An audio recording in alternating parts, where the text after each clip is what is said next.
Monica here, playing along with Paper Issue's Scraplift Sunday. Today I'm scraplifting her beautiful page on my brand new desk tabletop. The lighting is perfect, and then the sun sets. I apologize, I'll try to get it fixed. I'm not quite sure why that is. Nothing else has changed other than my new tabletop. So I am starting off with the Stamp Market stamp set. I just took it out of the packaging this way and adhered it to my acrylic block using my adhesive runner. I'm applying some distressed oxides of various colors just to get a rainbow gradient out of it, filling in some gaps with some extra diamonds here and there, and going back in with the black outline to outline some of the diamonds as well.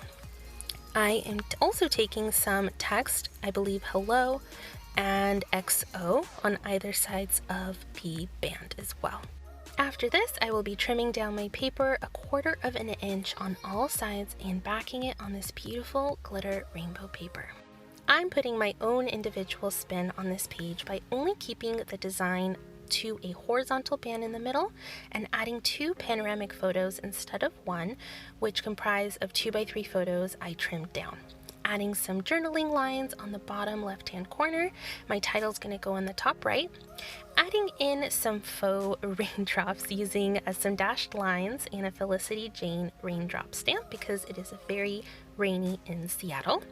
And some fun curly doodles around my photos to offset all of those sharp lines.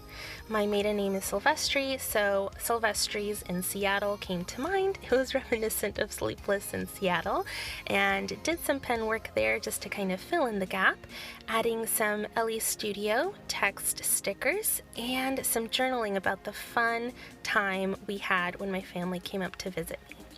And that is it. Thank you so much for watching. I hope it inspired you to scrap. Maybe try a different method like I did in this video.